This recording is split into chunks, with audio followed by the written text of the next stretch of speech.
আসসালামু আলাইকুম, সবাইকে রামাদান মোবারক। আমি আজকে একটা খুবই ইম্পর্ট্যান্ট টপিক নিয়ে একটু কথা বলবো, খুব একটা বেশি কথা বলবো না। আমার কথা বলার টপিকটা হচ্ছে, আমরা সবাই জানি যে গতকালকে হচ্ছে আসিয়া নামের যে মেয়েটা ছিল, ওই মেয়েটার কথা বলতে গেলে আমার এখনও কান্না পেয়ে যায়, আমার এত খারাপ লাগে। আর মেয়েটা কিন্তু গতকালকে আমাদের এই দুনিয়ার এই নিকৃষ্ট দেশটা ছেড়ে সেই মেয়েটা কিন্তু চলে গেছে। সরি টু সে এভাবে বলার জন্য। আই লাভ মাই কান্ট্রি, আমি আমার দেশকে অনেক ভালোবাসি, কিন্তু কিছুদিন যাবৎ যা হচ্ছে, ট্রাস্ট মি, আমার নিজেরই বাসা থেকে বের হতে ভয় লাগে। আর সবচেয়ে বড় কথা হচ্ছে যে আপনি বা আমি, আমাদের বয়সের যে মেয়েরা আমরা আছি, তারা কিন্তু আমরা কাউন্টার অ্যাটাক দিতে পারবো। আমরা কেউ যদি আমাদের সাথে এই ধরনের কাজ করতে আসে, আমরা কিন্তু চিল্লাইতে পারবো, আমরা মানুষের হেল্প চাইতে পারবো। আমরা মানে এত কিছু হচ্ছে চারপাশে, আমরা কিন্তু কিছুটা হইলেও আমরা কিন্তু সতর্ক, আমরা কিন্তু কিছুটা হইলেও একটু সতর্ক। আমি নিজে তো বাইরে যাওয়ার আগে অবশ্যই আমি একটা স্প্রেতে করে হচ্ছে মরিচের গুঁড়া মিশাই পেপার স্প্রের মতো বানাই নিছি, আমি কিন্তু সেটা করব। কিন্তু সবচেয়ে ভয়ানক কথা হচ্ছে যে যারা এই অপকর্মগুলো বলছে, আমি নামটা নিতে পারবো না, আমার চ্যানেলের প্রবলেম হবে, তারা কিন্তু এখন আমাদেরকে টার্গেট করার থেকে বেশি হচ্ছে বাচ্চা মেয়েগুলোকে টার্গেট করবে। আর তারা সেটা করছে। আসিয়ার চলে যাওয়ার থেকে কালকে থেকে শুরু করে আজকে পর্যন্ত আমি ৬-৭টা এরকম খবর পাইছি।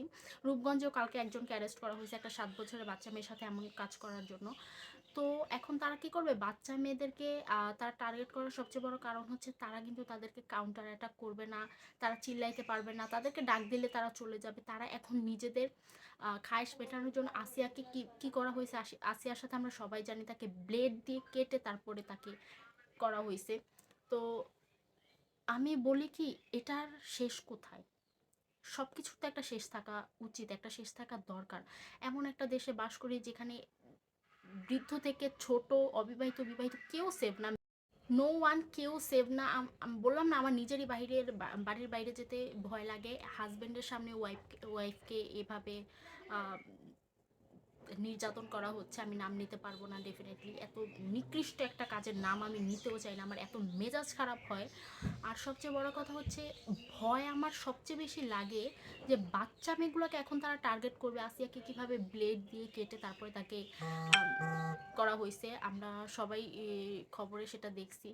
তো যাই হোক, আমি লিটারেলি ঘামছি কথা বলতে গিয়ে, যে আমার এত ভয় লাগে।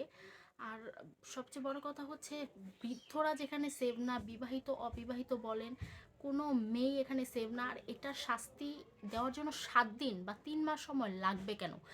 যেখানে আমরা সবাই আসলে ক্লিয়ার, সবাই জানি যে তারাই করছে কাজটা। আমার তো মনে হয় শাহবাগ, যেই শাহবাগ থেকে বাংলাদেশের সমস্ত কিছু, সেটা কুকর্ম হোক, সৎকর্ম হোক, ভালো হোক, খারাপ হোক, সব কিছুর ঘোষণা সেই শাহবাগ থেকে আসে। তাদেরকে সেই শাহবাগে সবার সামনে লাইভ তাদেরকে দেওয়া উচিত।